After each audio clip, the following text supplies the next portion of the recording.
अस्सलाम नाजरीन नाजरीन पहले ये वीडियो देखें और फिर डिगिंग करते हैं कि क्या मंसूर अली खान की यह बात सही है, ये अवाम के लिए खुशखबरी है या नहीं, खुशखबरी है तो पूरी है या नहीं। वीडियो देखें फिर करते हैं बात। ये खबर चल रही है और वो ये है कि ज़राए वज़ारत खजाना ने जो IMF के हवाले से प्रॉपर्टी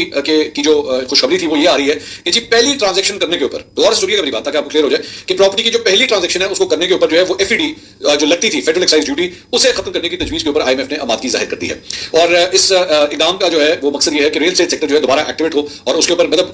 FED जो है वो लाखों रुपए बन जाती है एक प्लॉट की या घर की ट्रांजैक्शन के ऊपर। तो उससे पहली ट्रांजैक्शन के ऊपर जो है वो अभी जेब रखिएगा, सीधा सीधा डिटेल आ रही है, कंप्लीट नहीं है अभी तक। जो है वो प्रॉपर्टी ट्रांजैक्शन पे FED की शरह जो है वो फाइलर के लिए 3% और लेट फाइलर के लिए 5% और नॉन फाइलर के लिए 7% है। तो अगर ये तजवीज़ मंजूर हो जाती है तो इस पे जो है वो प्रॉपर्टी FED जो है मुकम्मल तौर पे खत्म हो जाएगी और उसके बाद हर अगली ट्रांजैक्शन पे मौजूदा शरह के मुताबिक जो है वो टैक्स वसूल किया जाएगा, यानी 3%, 5% और 7%। तो अगर ये हो जाता है तो ऑब्वियसली एक बूस्ट आएगा डेफिनेटली कि प्रॉपर्टी की प्राइसेस अब हो सकता है कि यहाँ पे अगर आपको टैक्सेशन के हवाले से रिलीफ मिल रहा हो तो वैसी प्रॉपर्टी की प्राइसेस जो है ऊपर जाना शुरू हो जाएगी, इसका मतलब डिमांड बढ़ेगी। तो लेट्स सी कि इस बारे में जो है वो क्या होता है। नहीं मंसूर भाई, आप जो है ना रियल एस्टेट सेक्टर की भावनाओं मेरे ख्याल जानते नहीं है या आपको डिटेल्स पता नहीं है। रियल एस्टेट सेक्टर पाकिस्तान के अंदर इतनी इस हद तक लोगों को रोजगार दिए हुए था कि आपको अंदाजा ही नहीं है। 2009-10 तक पोजीशन ये थी कि हमारे जितने बड़े ऑफिसेस थे लाइक DHA और बैरियर के ट्रांसफर ऑफिसेस जितने शहरों में थे, डेली की एवरेज थी 50 से 60 ट्रांसफर डेली होती थी। उसमें रियल एस्टेट के साथ 12 से 13 और इंडस्ट्रीज एसोसिएटेड थी और इन सारे लोगों का अच्छा खासा रोजगार चल रहा था। लेकिन वो कह रहा था कि उस टाइम पे जो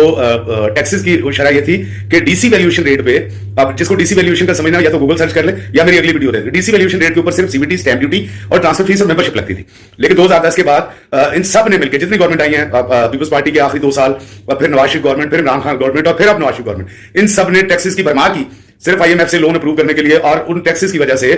रियल एस्टेट सेक्टर खत्म होकर रह गया। अब आज पोजीशन ये है कि DHA बैरियर्स के अंदर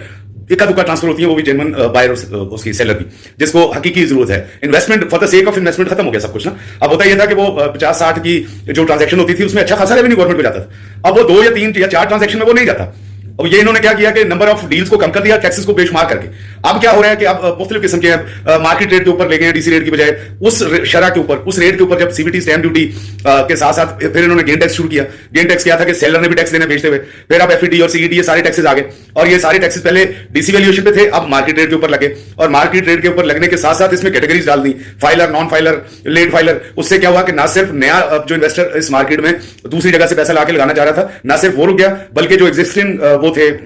थे वो भी अपना पैसा निकाल के और प्रोफेशंस में ले गए। हालांकि वहां पे उनको इनकम कम है और साथ साथ में उनकी इस इन्वेस्टमेंट से वो 1 या 2 इंडस्ट्रीज फायदा उठा रही हैं, पूरी की पूरी 12-14 इंडस्ट्रीज खत्म होकर रह गई। तो अगर आप ये कहते हैं कि सिर्फ FED को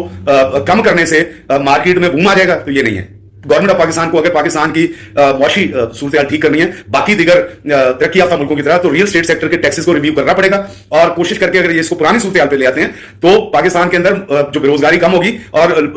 जो इन्फ्लेशन और महंगाई की सूरत हाल है वो भी खत्म होगी, क्योंकि अगर अर्निंग ज्यादा होगी, कमाई ज्यादा होगी तो महंगाई इफेक्ट नहीं करती है। ठीक है, और ये ज़हन में रखें कि ये सारी चीजें उसी वक्त होंगी अगर ये टैक्सेस को अपने को रिव्यू करेंगे, क्योंकि टैक्स जो भी डालेंगे वो चाहे बायर हो या सेलर हो, टैक्स का जो भी वो होगा, खर्चा निकालना होगा बेचने या लेने वाले ने, वो एंड यूजर या अल्टीमेट यूजर पे निकलेगा, चाहे वो इन्वेस्टर हो, चाहे वो सट्टाबाज हो, चाहे वो फाइलों की खरीदो फरोख्त करने वाले हो या जेन्युइन बायर हो। इफेक्ट एंड यूजर पे पड़ेगा और एंड यूजर के ऊपर इफेक्ट पड़ने से बाइंग सेलिंग बिल्कुल खत्म होकर रह जाती है। तो इन टैक्सों को दोबारा रिव्यू करना पड़ेगा अगर मार्केट को चलाना है। जो लोग मेरी इस वीडियो से इत्तफाक करते हैं वो लाइक कमेंट करके शेयर करें, चैनल को सब्सक्राइब करें और जिनको इख्तिलाफ है वो कमेंट बॉक्स में अपनी राय दें, मैं उनको जवाब दूंगा। शुक्रिया, अल्लाह हाफिज।